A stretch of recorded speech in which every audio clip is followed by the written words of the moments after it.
பணிபுரியக்கூடிய விளிம்பு நிலை மக்களினுடைய 520 குடியிருப்புகளை அதே இடத்தில் உடனடியாக விரைந்து கட்டி முடிக்கப்பட வேண்டும் என்கிற கோரிக்கையை வலியுறுத்தி மிக எழுச்சியோடு நடைபெற்றுக் கொண்டிருக்கிற இந்த கண்டன ஆர்ப்பாட்டத்திலே வருகை தந்திருக்கிற நம்மை எல்லாம் வரவேற்று அமர்ந்திருக்கிற தமிழ் புலிகள் கட்சியினுடைய கோவை கிழக்கு மாவட்டத்தினுடைய செயலாளர் அன்பு சகோதரர் சந்திரன் அவர்களே, இந்த நிகழ்வினை முன்னெடுத்து நடத்தி கொண்டிருக்கிற தமிழ் புலிகள் கட்சியினுடைய மாவட்ட செயலாளர்கள் அன்பு தம்பி நாக பிரசாந்த் அவர்களே, வானுகன் அவர்களே, இந்த உக்கடம் சிஎம்சி காலனி பகுதியில் இந்த குடியிருப்புகள் உடனடியாக வர வேண்டும் என்பதற்காக அந்த பகுதியில் இருந்து தொடர்ந்து குரல் எழுப்பி வருகிற அன்பு சகோதரர்கள் மரியாதைக்குரிய வெள்ளிங்கிரி அவர்களே, பஞ்சலிங்கம் அவர்களே, மாரிமுத்து அவர்களே, வீரன் அவர்களே, ஜோதி அவர்களே, ரவிச்சந்திரன் அவர்களே, மருதாச்சலம் அவர்களே, ஜெகதீசன் அவர்களே, ரவி மாரிமுத்து அவர்களே, ரஜினி மணிகண்டன் அவர்களே, மணி பாரதி அவர்களே, மதன்குமார் அவர்களே, தங்கராஜ் அவர்களே, ரகுபதி அவர்களே, கார்த்திக் அவர்களே, சித்திரன் அவர்களே, விஜயகுமாரி அவர்களே, ஆனந்தன் அவர்களே, ராஜா கடி அவர்களே, சூரிய பிரகாஷ் அவர்களே, சுரா என்கிற சுதாகரன் அவர்களே, ஆட்டோ முரளி அவர்களே, தர்மன் அவர்களே, அந்த பகுதியில் இருக்கக்கூடிய பெண்களை உங்கள் இந்த ஆர்ப்பாட்டத்தில் கலந்து கொண்டு சிறப்பித்துக் கொண்டிருக்கிற தமிழ் புலிகள் கட்சியினுடைய மாவட்ட செயலாளர்கள் திருப்பூர் ஆனந்த் அவர்களே, திருப்பூர் திருப்பதி அவர்களே, கார்த்திக் அவர்களே, காளிமுத்து அவர்களே, ஈரோடு சிந்தனை செல்வன் அவர்களே, பொன்னுச்சாமி அவர்களே, வெள்ளிங்கிரி அவர்களே, பாலசுப்ரமணியன் அவர்களே, நாமக்கல் கார்த்திக் அவர்களே, வினோத் சேகரா அவர்களே, சேலம் குருமூர்த்தி அவர்களே, ராவண பிரபு அவர்களே, குட்டி வெங்கடேசன் அவர்களே, ஜென் கார்த்திக் அவர்களே, கரூர் களம் பொன்னுசாமி அவர்களே, சுப்பிரமணியம் அவர்களே, சேலம் குரு அவர்களே, இந்த நிகழ்ச்சியிலே கலந்து கொண்டு சிறப்பித்துக் கொண்டிருக்கிற கட்சியினுடைய முன்னணி தலைவர்கள் ஜெய்பீம் கார்த்திக் அவர்களே, நாமக்கல் அறிவித்தமிழர் அவர்களே, தம்பி செந்தமிழன் அவர்களே, கொள்கை வரப்பு செயலாளர் சித்தரசு அவர்களே, அமைப்பு செயலாளர் அண்ணன் சபாபதி அவர்களே, ராமச்சந்திரன் அவர்களே, பொதுச் செயலாளர்கள் இளவேனில் அவர்களே, பேரறிவாளன் அவர்களே, இந்த நிகழ்ச்சியிலே கலந்து கொண்டு கண்டன உரை ஆற்றி விடைபெற்றிருக்கிற திராவிடர் மக்கள் கட்சியினுடைய பொறுப்பாளர் அண்ணன் ரகுபதி அவர்களே, தமிழ்நாடு திராவிடர் சுயமரியாதை கழகத்தினுடைய பொறுப்பாளர் சகோதரர் நேருதாஸ் அவர்களே, மே 17 இயக்கத்தினுடைய பொறுப்பாளர் ஜெயபா அவர்களே, தமிழர் விடியல் கட்சியினுடைய பொறுப்பாளர் நவீன் அவர்களே, ஏகாதிபத்திய எதிர்ப்பு இயக்கத்தினுடைய பொறுப்பாளர் பார்த்திபன் அவர்களே, திராவிடர் விடுதலை கழகத்தினுடைய பொறுப்பாளர் கிருஷ்ணன் அவர்களே, மக்கள் அதிகாரம் மூர்த்தி அவர்களே, புரட்சிகர இளைஞர் முன்னணியுடைய மலரமன் அவர்களே, திராவிட இயக்க தமிழர் பேரவையினுடைய பொறுப்பாளர் காசு நாகராஜன் அவர்களே, ஆதி தமிழர் பேரவையினுடைய பொதுச் செயலாளர் அண்ணன் ரவிக்குமார் அவர்களே, திராவிடர் தமிழர் கட்சியின் சார்பிலே கருத்துரையாற்றி விடைபெற்றிருக்கிற மரியாதைக்குரிய தோழர் பேரறிவாளன் அவர்களே, இந்திய கம்யூனிஸ்ட் கட்சியினுடைய மாவட்ட செயலாளர் தோழர் சிவசாமி அவர்களே, மார்க்சிஸ்ட் கம்யூனிஸ்ட் கட்சியினுடைய முன்னாள் பாராளுமன்ற உறுப்பினர் ஐயா PR நடராஜன் அவர்களே, தந்தை பெரியார் திராவிடர் கழகத்தினுடைய பொதுச் செயலாளர் பெரும் மதிப்பிற்கும் மரியாதைக்கும் ஐயா ராமகிருஷ்ணன் அவர்களே, மண்டல பொறுப்பாளர்கள் அண்ணன் கிட்டாச்சி சிவா அவர்களே, தம்பி செந்தில் அவர்களே, ஒண்டி வீரன் அவர்களே, தமிழறிவு அவர்களே, விடியல் தில்லை அவர்களே, அப்துல்லா அவர்களே, கோவை குமார் அவர்களே, இங்கே எனக்கு முன்னர் கண்டனத்தை பதிவு செய்ததோடு தொடர்ச்சியாக இந்த மக்கள் அதே இடத்தில் குடியேறுகிற வரை உங்களுக்கான களத்தில் என்றென்றைக்கும் துணையாக இருப்போம் என்று கண்டன உரை ஆற்றி அமர்ந்திருக்கிற விடுதலை சிறுத்தைகள் கட்சியினுடைய பொதுச் செயலாளரும் சட்டமன்ற உறுப்பினருமான அண்ணன் சிந்தனை செல்வன் அவர்களே, மனிதநேய மக்கள் கட்சியினுடைய தலைவரும் சட்டமன்ற உறுப்பினருமான ஐயா ஜவஹர்லால் அவர்களே, இங்கே திரளாக கூடியிருக்கிற தமிழ் புலிகளே, தமிழ் புலிகள் கட்சியினுடைய அணிகளை சார்ந்த பொறுப்பாளர்களே, கரும்புலி குயிலி பேரவை உள்ளிட்ட மகளிர் அணி பொறுப்பாளர்களே, எல்லாவற்றிற்கும் மேலாக சிஎம்சி காலனி பகுதியிலே இருக்கிற அந்த மக்களின் போராட்டத்திற்காக மிக கடுமையான மழைகளும் இந்த கொள்கை முழக்கத்தோடு கோரிக்கை வெறியோடு இங்கே நின்று கொண்டிருக்கிற சிஎம்சி காலனி பகுதியினுடைய பெரியோர்களே, தாய்மார்களே, இளைஞர்களே, தூய்மை பணியாளர்களுடைய சங்கங்களுடைய தலைவர்களே, உங்கள் அனைவருக்கும் நான் சார்ந்திருக்கிற தமிழ் புலிகள் கட்சியின் சார்பிலே நெஞ்சார்ந்த வணக்கத்தினை உறுத்தாக்கிக் கொள்கிறேன்.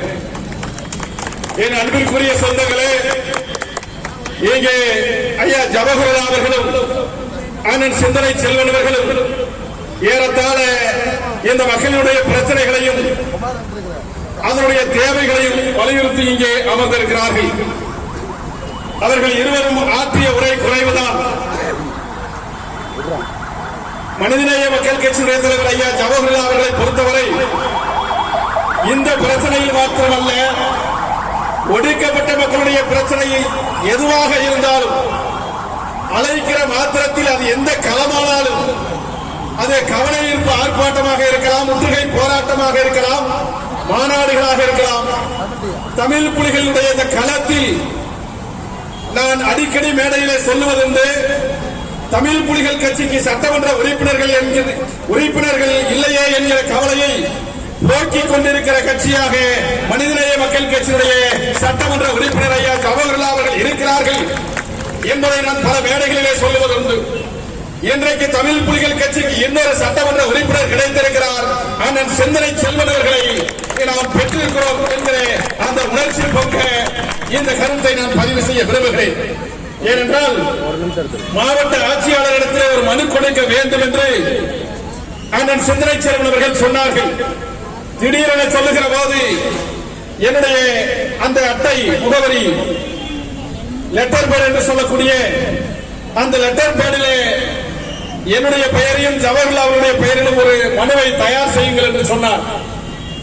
அப்பொழுது இருவரும் சட்டமன்ற உறுப்பினர்களாக இருக்கிறார்களே, நம்முடைய லெட்டர் பேடிலே தயாரிப்பது சரியாக இருக்குமா என்று, வேண்டாம், தனியாக நான் ஒரு மனுவை தயார் செய்கிறேன் என்று சொன்னேன்.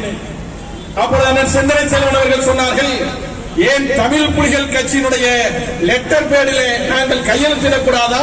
இன்னும் சொல்ல வேண்டும் என்று சொன்னால், தமிழ் புலிகள் கட்சியினுடைய அந்த லெட்டர் பேடிலே தான் நீங்கள் மனுவை தயார் செய்ய வேண்டும். நான் வேறு, தமிழ் புலிகள் வேறு அல்ல என்பதை அழுத்தம் திருத்தமாக சொல்லி தயார் செய்ய சொன்னார். ஏன் இதை குறிப்பிடுகிறேன் என்று சொன்னால், இந்த பிரச்சனையை யார் சரி செய்ய வேண்டும் என்பது நமக்கு தெரியும். ஆட்சி பொறுப்பில் இருக்கிற திராவிட முன்னேற்ற கழகம் இதை சரி செய்ய வேண்டும்.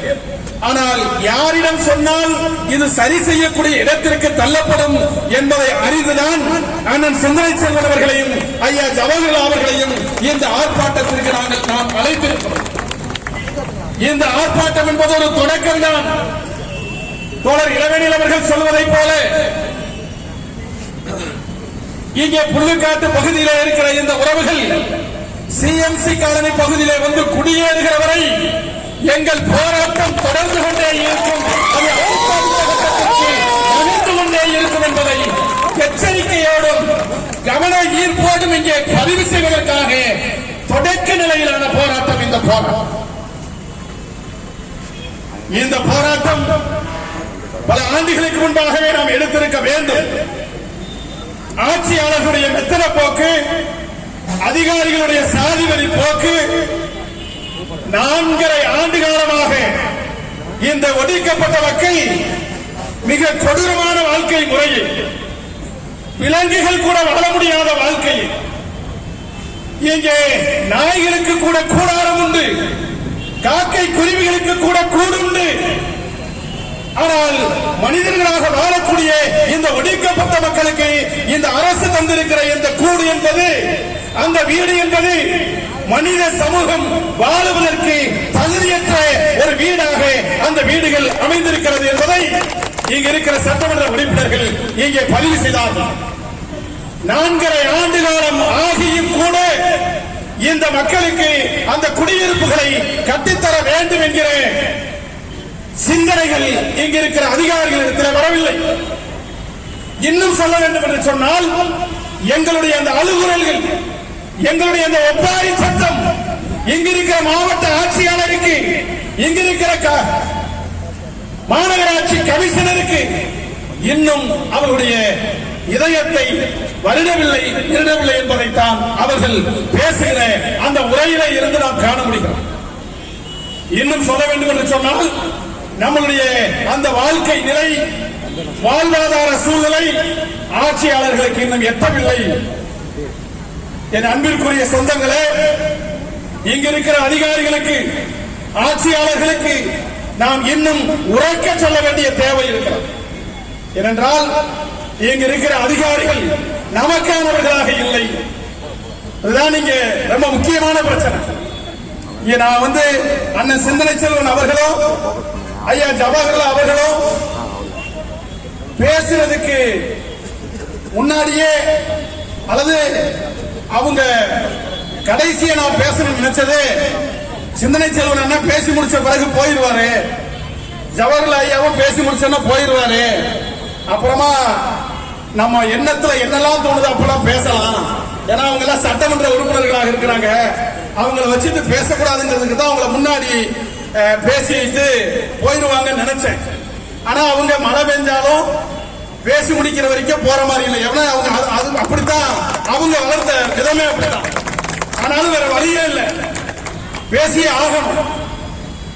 இந்த உக்கடம் சிஎம்சி காலனி என்பது அதற்குன்னு ஒரு வரலாறு இருக்கு. ஐயா ஜவஹர்லால் ஐயா அவர்கள் சொன்னதை போல 100 ஆண்டுகளுக்கு முன்பாகவே, 150 ஆண்டுகளுக்கு முன்பாகவே, வெள்ளைக்காரன் இந்த நாட்டிலே குடியேறுவதற்கு முன்பாகவே, கோவை மாநகராட்சி ஆவதற்கு முன்பாகவே, நகராட்சி ஆவதற்கு முன்பாகவே, கோவை என்கின்ற கிராமம் உருவாகிற காலத்தில் இருந்து இந்த மண்ணின் மைந்தர்களாக இருப்பவர்கள் இந்த சிஎம்சி காலனியில் இருக்கிற தூய்மை பணியாளர்கள். 150 ஆண்டு கால வரலாற்றுக்கு சொந்தக்காரர்கள். இன்றைக்கு இது சிங்கார கோவையாக இருக்கிறது, ஸ்மார்ட் சிட்டி என்று பொழிலோடு இருக்கிறது. கோவை மாநகராட்சி தூய்மையான மாநகராட்சி என்று பெயர் எடுத்திருக்கிறது. இந்த ஸ்மார்ட் சிட்டி ஆவதற்கு, தூய்மையான மாநகரமாக இந்த கோவை மாறுவதற்கு யார் காரணம்? இந்த சிஎம்சி காலனியில் இருக்கிற தூய்மை பணியாளர்கள் தான் காரணம் என்பதை ஆட்சியாளர்கள் புரிந்து கொள்ள வேண்டும் என்பதை நான் இங்கே பதிவு செய்ய விரும்புகிறேன். என் பாட்டன் முப்பாட்டன் பூட்டன் காலத்தில் இருந்து நான் வாழ்ந்து வந்த சிஎம்சி காலனி என்னுடைய காலனி, எனக்கான காலனி, நான் குடியிருந்த காலனி. என் தாத்தன் உயிர் இங்கே ஊசலாடி மறைந்த இடம், எங்க அப்பே செத்து புதைந்தவன் சுவாச காற்று இங்கே வீசிக் கொண்டிருக்கிற இடம், என் அப்பன் பாட்டன் பூட்டன் நடமாடிய என்னுடைய காலநிலை இருந்து என்னை அப்புறப்படுத்தி இருக்கிறாயே. என்ன சொல்லி அப்புறப்படுத்தினாய்? ஆத்து பாலம் வருகிறது, இந்த நகராட்சிக்கு போக்குவரத்திற்கு இது தேவைப்படுகிறது, அதற்கான இடத்தை தாருங்கள்.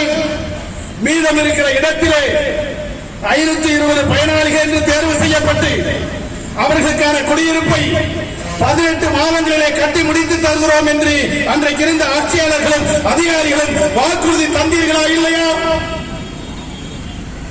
இந்த மாநகராட்சிக்கு சாலை போக்குவரத்து நெரிசல் வரக்கூடாது. இந்த அரசாங்கத்திற்கு நாங்கள் எங்களுடைய பாட்டன் முப்பாட்டன் வாழ்ந்த இடத்தை தருகிறோம் என்று அன்றைக்கு 2019 நாங்கள் தந்தோமே. எங்கள் வீடுகள் இடிக்கப்பட்டது. 2019 இடிக்கப்பட்ட எங்கள் குடியிருப்புகள் 18 மாதத்தில் கட்டித் தருகிறோம் என்று சொன்ன அந்த வாக்குறுதிகள் இன்றைக்கு என்ன ஆயிற்று? பாலங்கள் கட்டி முடிந்து விட்டது.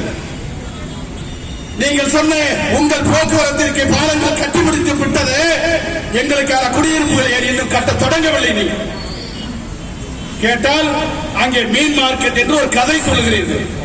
நான் கேட்கிறேன், என்ன வாக்குறுதி வழங்கப்பட்டது? 520 குடியிருப்புகளும் அதே இடத்திலே கட்டி தரப்படும். அங்கே இருக்கிற மீன் மார்க்கெட் அகற்றப்படும். அதே இடத்தில் உங்களுக்கு வீடுகள் கட்டித்தரப்படும் என்று சொன்னீர்களே. ஆண்டுகள் 4.5 ஆண்டுகள் கடந்திருக்கிறது. ஆனால் இன்னும் எங்களுக்கான அந்த கட்டுப்பாடு படிகளுக்கான அடிப்படை கூட இங்கே தொடங்கவில்லை. அங்கே மாற்று இடம் என்று தற்காலிக குடியிருப்பு என்று புள்ளிக்காட்டு பகுதியிலே நீங்கள் தற்காலிக குடியிருப்புகளை அமர்த்தி தந்திருக்கிறீர்கள். அது வீடுகள் என்று எவனாவது சொன்னால் நம்புவானா? இங்க இருக்கிற மாநகராட்சி மாநகர ஆணையருக்கும் கமிஷனருக்கும் மாநகராட்சி கமிஷனருக்கும் கலெக்டருக்கும் புள்ளிக்காட்டு பகுதியிலே 260 வீடுகள் 300 வீடுகள் இருக்கிறார்களே, சிஎம்சி காலனி மக்கள் தற்காலிக குடியிருப்பில் இங்கே குடியிருக்கிறார்களே, அவர்கள் வாழ்க்கை 4.5 ஆண்டு காலமாக கேள்விக்குறியாக இருக்கிறது என்கிற கவலை மாநகராட்சி ஆணையருக்கும் கிடையாது, மாவட்ட ஆட்சியாளருக்கும் கிடையாது. நான் கேட்கிறேன், மாநகராட்சி ஆணையாளர் அவர்களே, மாவட்ட ஆட்சியாளர் அவர்களே, நாங்கள் 4.5 ஆண்டு காலம் குடியிருக்கிற எங்கள் பகுதியிலே உன்னால் 4 மணி நேரம் குடியிருக்க முடியுமா? எங்கள் பெண் பிள்ளைகள் அங்கே நடமாடுகிறார்களே, அந்த இடத்தில் உங்கள் பெண் பிள்ளைகளை ஒரு நாள் நடமாட விட்டால் எங்கள் நான் ஏசி ரூம்ல உட்கார்ந்துகிட்டு எங்களை பார்த்தா உங்களுக்கு எக்காலமா இருக்கு. என கேட்க நாதி இல்லை நினைக்கிறீங்க. தெருக்கூட்டுறவன் தானே, செருப்பு தைக்கிறவன் தானே, இவனுக்கு எவன் கேட்பான் என்கிற அந்த சகதி திமிர் பிடிச்ச அந்த போக்கு ஆட்சியாளருக்கும் மாநகராட்சி கமிஷனருக்கும் இருக்கிறது. இவ்வளவு பிரச்சனையோட இருக்கிறோம். 10க்கு 10 குடியிருப்புல புள்ளிக்காட்டுல எங்களை தள்ளி விட்டுட்டான். நாங்க குடிக்கிற இடத்திலேயே சமைக்கிறோம், சமைக்கிற இடத்திலேயே சாப்பிடுறோம், சாப்பிடுற இடத்திலேயே தூங்குறோம்.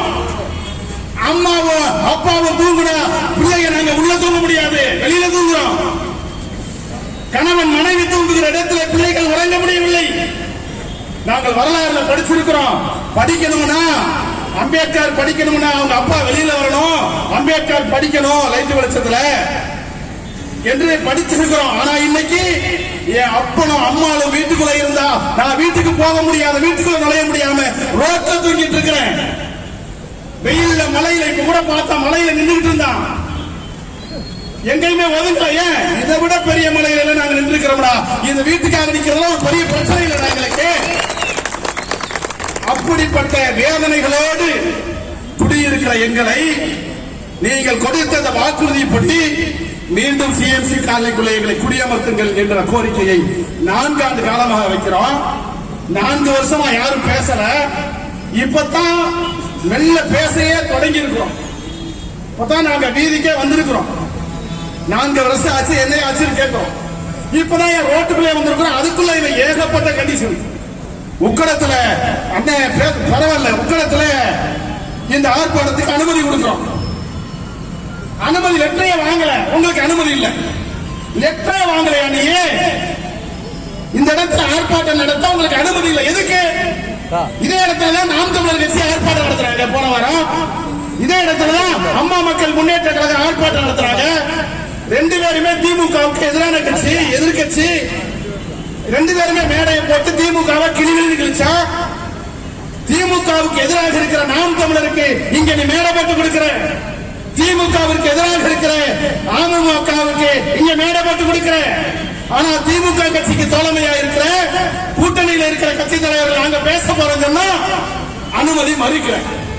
இந்த போலீஸ் உண்மையிலேயே திமுக அரசாங்கத்திட்ட சம்பளம் வாங்குதா? நாம் தமிழர் கட்சி சீமானு கிட்ட, டிடிவி தினகரன் கிட்ட சம்பளம் வாங்குறியா? முதல்ல நீ யாருக்கான ஆளு? யாருக்கான ஆளு நீ? அப்புறம் பாத்தீங்கன்னா போலீஸ் வேலையில இருக்கிறாங்கன்னு இவங்க தப்பா போய் மனு கொடுத்துட்டாங்க. நாங்க ஆர்ப்பாட்டம் நடத்த போறோம். அந்த போலீஸ்காரர் சொல்றாரு, இன்ஸ்பெக்டர், நாங்க வேணா கமிஷனர் கிட்ட பேச்சுவார்த்தை நடத்துறதுக்கு ஒரு மீட்டிங் ஏற்பாடு பண்றோம். நாங்க என்ன சொல்றோம், நீங்க போலீஸ் வேலை பாருங்கன்னு. ஆனா நீங்க இல்ல, நாங்க புரோக்கர் வேலை பார்க்கறோம் வாங்க அப்படின்னு கூப்பிடுறீங்க.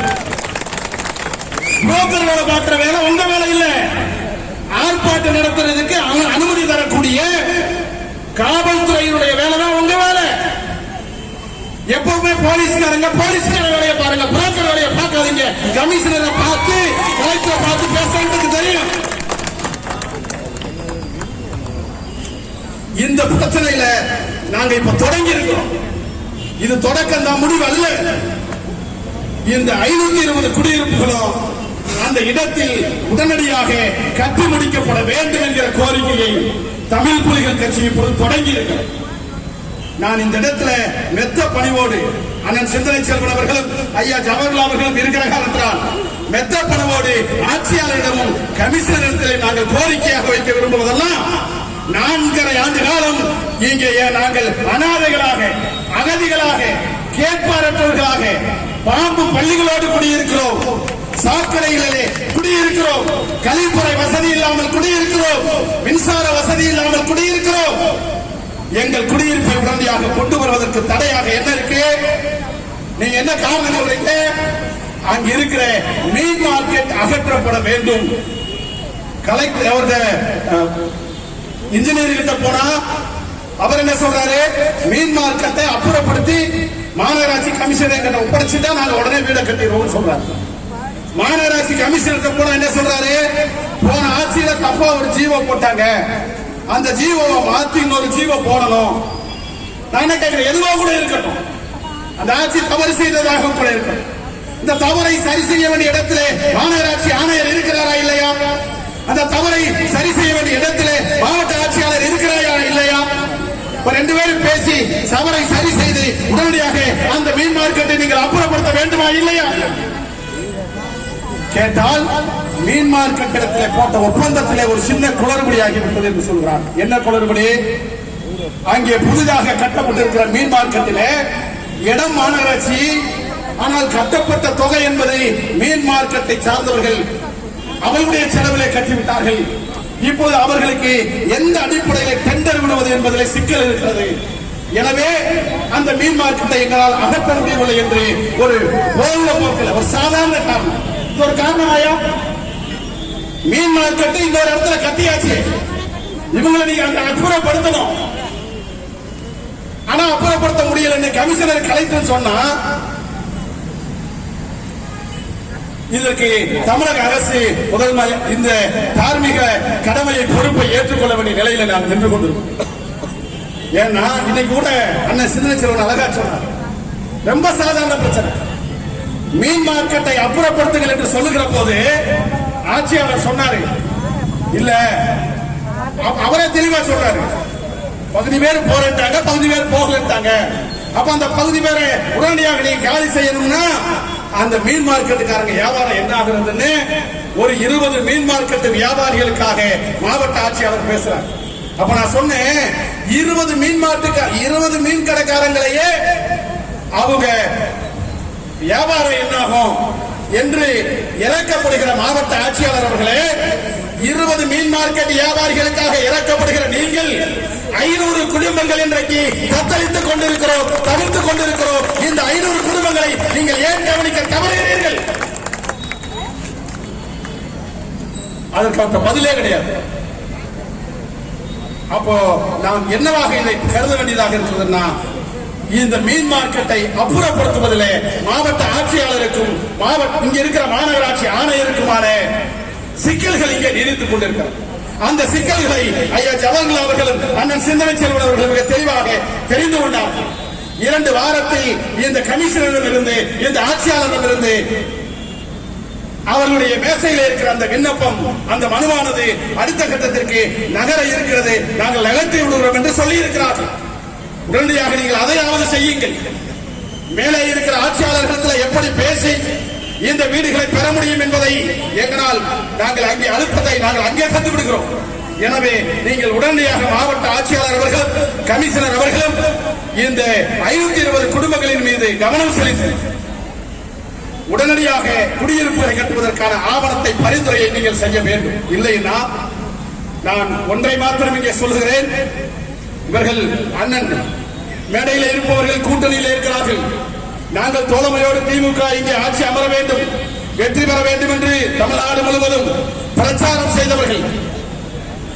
கூட்டணி கட்சிகளும் தோழமை கட்சிகளும் திராவிட முன்னேற்ற கழகத்திற்கு அல்லது தமிழக அரசிற்கு பணிவான கோரிக்கை இப்போது ஒன்றே ஒன்றுதான், நீங்கள் ஆட்சி அதிகாரத்திற்கு வர வேண்டும் என்று உழைத்தவர்கள் நாங்கள் சொல்கிறோம். எங்கள் உழைப்பாளிகள் இங்கே தத்தளித்துக் கொண்டிருக்கிறார்கள், தவித்துக் கொண்டிருக்கிறார்கள், சொல்லனா துயரத்திலே ஆளாக்கப்பட்டுக் கொண்டிருக்கிறார்கள். அவர்களுக்கான மயில் குடியமர்வு என்பது உடனடியாக அதே இடத்திலே நீங்கள் வைக்க கட்டி எழுப்பப்பட வேண்டும். அப்படி இல்லை என்று சொன்னால் நிச்சயமாக தமிழக அரசினுடைய கவனத்திற்கு அடுத்தடுத்த கட்டத்திற்கு எங்களுடைய போராட்ட நிலை என்பது நகர்ந்து செல்லக்கூடிய வாய்ப்பு இருக்கிறது. உளவுத்துறை அதிகாரிகளுக்கு ஒன்றை மாத்திரம் நான் எச்சரிக்கையோடு சொல்ல கடமைப்பட்டிருக்கிறேன். அன்னைகிட்ட சொன்னவர் தான் எனக்கும் போன் பண்ணி சொன்னாரு. போலீஸ் அதிகாரி அசிஸ்டன்ட் கமிஷனர் நினைக்கிறேன், நீங்க ஆர்ப்பாட்டம் வச்சிருக்கிறீங்க, பார்த்து பேசுங்க. நீங்க சொல்லாம இப்ப ஒண்ணுல நீங்க சொல்ல வேண்டியது அண்ணன் சிந்தனை என்னன்னா ஜவஹர்லால் மட்டும் இல்லைன்னா உங்களை பார்த்தே நான் பேசிட்டு இருந்திருப்பேன். உங்களை பார்த்தே பேசிட்டு இருப்பேன். என்னைய பார்த்து பேசுன்னு சொல்ற நீ ஒரே ஒரு நாள் அங்க வந்து புல்லுக்காட்டுல வந்து எங்க அப்பா குடியிருக்கிற வீட்டை பாருங்களா, எங்க ஆத்தா குடியிருக்கிற வீட்டை பாருங்க. நாங்க கக்கிசு பாருங்கள இந்த ஊரையே சுத்தம் பண்ற நாங்க கக்கிசு பார்த்தக்கு சுத்தமான கக்கிசு இல்லடா, லைட் இல்லடா. இன்னைக்கு மழைப்பாம்பு வந்துச்சுடா, நேத்து பாம்புல பள்ளியில படுத்து உருண்டு கிடக்கிற எங்க பிள்ளைகளை நீங்க ஏன்டா பார்க்க மாட்டேங்கிறீங்க? நீங்க எங்களை பார்க்க மாட்டீங்க, நாங்க உங்களை பார்க்கணுமா? என்ன நியாயம்? என்ன பிரச்சனை உங்களுக்கு? நான் அந்த போலீஸோட பூச்சாண்டிக்கெல்லாம் பயப்படுற கட்சி தமிழ் புலிகள் கட்சி கிடையாது. நான் இப்போ அரசியல்னால என்னன்னு தெரியாத, அமைப்பு என்றால என்னன்னு தெரியாத அநாதைகளாக இருக்கிறேன், ஊமைகளாக இருக்கிறேன். என்னுடைய இனத்தை அமைப்பாக திரட்டுகிற முயற்சியிலே ஐயா ஜவஹர்லால் சொன்னதை போல கவனமா திரட்டிக்கிட்டு இருக்கிறேன், அறிவியல் அடிப்படையில் திரட்டிக்கிட்டு இருக்கிறேன், அம்பேத்கர் வழியில திரட்டி இருக்கிறேன். எனக்கு இந்த தெருவை சுத்தம் செய்யறதுக்கு விளக்குமாற எடுக்கிற எனக்கு வீடு இல்லைன்னா அதே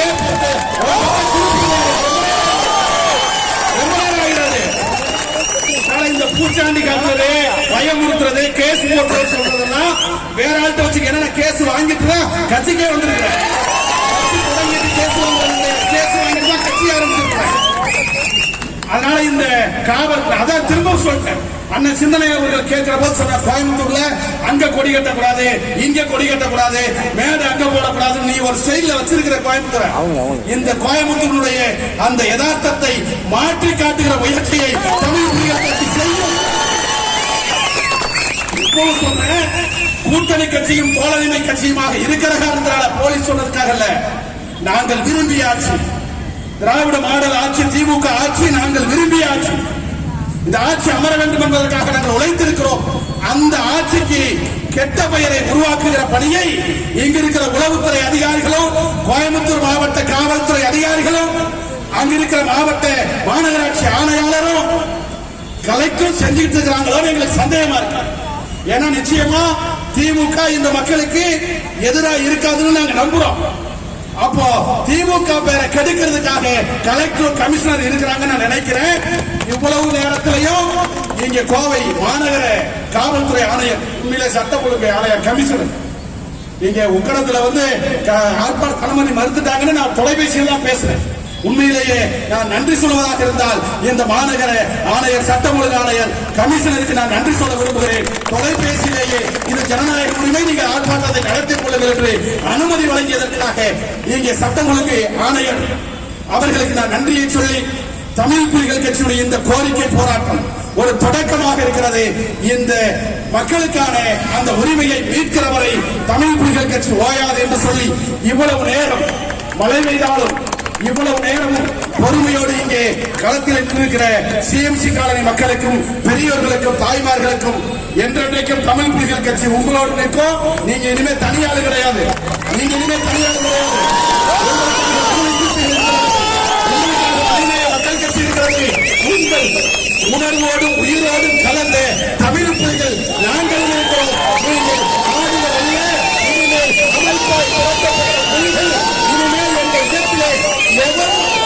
எந்த அதிகாரியும் எளிய நகையாடக்கூடிய அந்த செயல்பாடுகளை நிறுத்திக் கொள்ளுங்கள் என்று சொல்லி, இதுவரை ஊமையாக இருக்கிற நாங்கள் இன்றைக்கு வீதிக்கு வந்துவிட்டோம், வெளிச்சத்திற்கு வந்துவிட்டோம். எங்களுக்கு வீடுகள் கிடைக்கிற வரை எங்கள் போராட்டம் தொடரும் என்று சொல்லி இந்த ஆர்ப்பாட்டத்தில் வருகிறது. இவ்வளவு நேரம் பொறுமை காத்த அனைத்து தோழமை கட்சிகளுக்கும் நெஞ்சார்ந்த நன்றியை சொல்லி விடைபெறுகிறேன். நன்றி. மாநகர பொறுப்பாளர் வெங்ககிரி அவர்கள் நன்றி.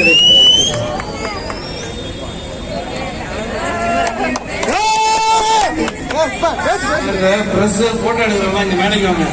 இப்படி நான் அதான் இங்க அங்க போய் நின்று போட்டோ நிற்கிறோம்.